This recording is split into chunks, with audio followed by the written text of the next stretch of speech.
So it turns out my apple seed wasn't actually an apple seed. This maple has been spinning helicopters down into all of my pots and planting shit everywhere. And I've just had to like rip them out one by one. But I'm keeping all of them. They're all hanging out right here. I made a whole pot just for these little maples because they want to live so bad. Look, it's already starting to grow second leaves. It's crazy. But I am having to protect my pots from all the little helicopters coming down. This maple wants to spawn. Oh man. Chive looks like it's about to lose its first shoot here. Maybe the second one too. It's growing another straight one though. Cilantro. We actually used the cilantro for... See, this is what I'm talking about. These fucking maple seedlings. Just everywhere. They're gonna like invade all my roots. It's another one. It's a big one. Well, the helicopters can't be stopped. I'm gonna have to just like see what happens. But yeah, my babies are doing okay. Twin flame tree is officially starting new leaves up. Those little white fuzzy patches on the ends, those are just leaves waiting to happen. And it's growing right from the center first.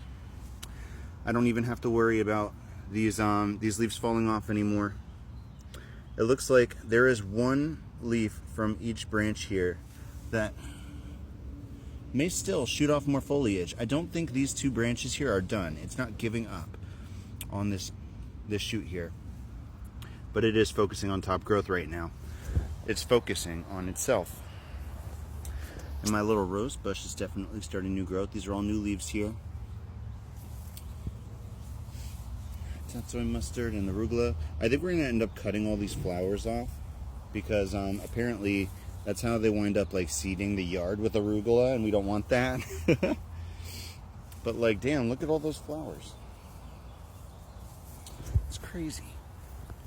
And the kiwi babies are starting to stand up a little bit further. I think when I water today, I think I'm gonna water today. It's still a little bit moist, but it could, oh my god, another fucking maple. It's still a little moist, but it could use a little water. Those kiwi babies. I'm so happy they're alive. More fucking maples popping out of the woodwork. I saved some, I don't even feel bad. Daffodils. And the clovers are starting to flower, which I think is kind of cool. Yeah, without those maples in there, I got nothing here. So the apples may or may not still germinate. We'll find out. But I'm going to saturate them today. We'll see. And the basil and the mint is just growing like crazy. I'm super happy about that.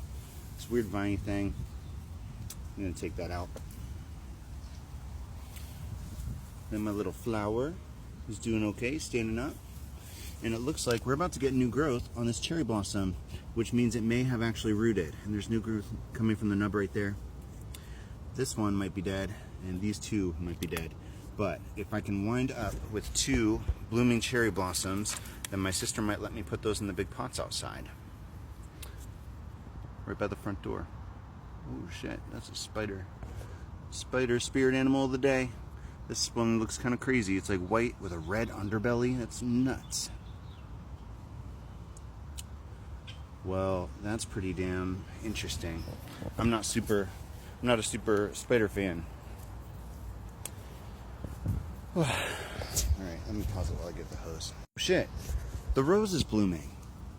How pretty. I was wondering what color it was gonna be. And it looks like a pink kind of red.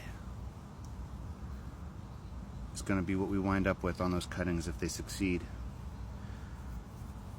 I'm so happy to see this. Oh my god. It looks like it's recovered from me taking half the bush. It's gonna start growing up this way now. Well, that is so cool. I'm super happy to see it bloom. Alright, let me get the hose. But speaking of apples, so we had a bag of apples on the counter, right? And we just didn't touch it for a while. And like at least 5 of those apples like went bad. So I ate a couple apples, and then I threw half the bag away because they were starting to rot. And my sister woke up the day after the bat and convinced herself that the apples must be gone because I hid the bat in the backyard somewhere. So she texted my sister and she is like, tell me that you dropped the bat off at the wildlife center. Oh my God. I don't think she really believed that I would do that, but part of her wondered, you know what I mean? So my sister defended me though. She was like, no, we didn't keep the bat. And you know what's funny is, like, I told her, you know, even a year ago I would have done that. But not now. Not after the last, oh my God, the last 8-10 months. Post-healing journey, I would not have hit a bat in the backyard. But you know, a year ago I absolutely fucking would have. Unapologetically. Because little Bruce was fucking adorable. Bruce needs love too. Alright.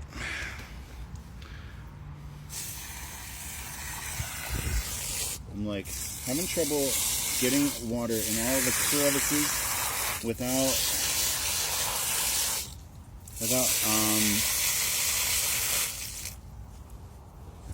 burying my plants. Maybe I'll just go from up here like it's raining. It'll take longer to water that way, but it's okay. You know, I had this really crazy dream that, like, I had an exam last night, and it was one of those exams where they don't let you bring anything with you.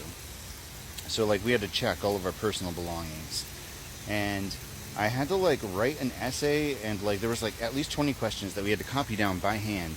And I remember vividly copying down 20 questions by hand to another piece of paper so that I could then write them down in a test booklet. It was so annoying, tedious.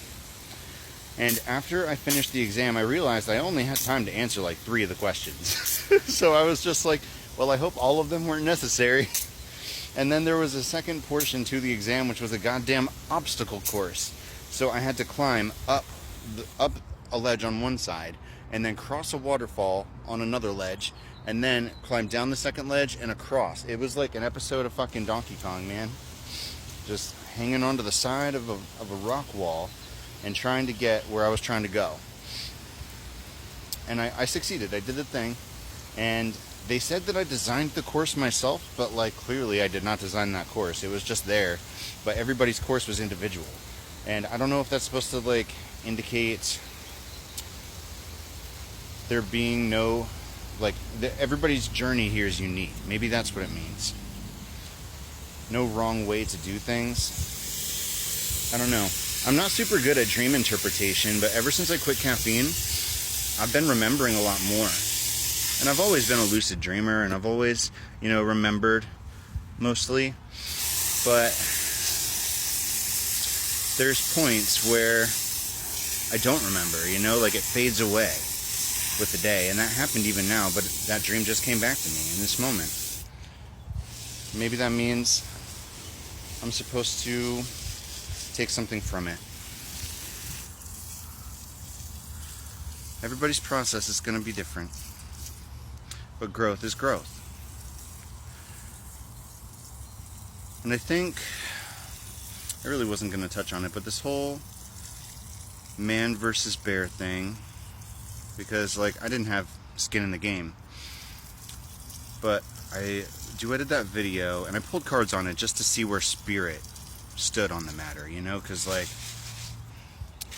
it didn't pull what I wanted it to pull. It pulled what I desired to see, the truth of the situation, the truth of that opinion.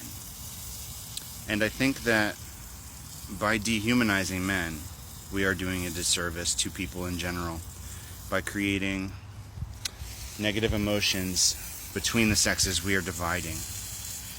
So maybe I should have an opinion that we need to stop dividing from each other and start supporting each other, because men can be victims too. I can say that as somebody that was abused by women in my own way,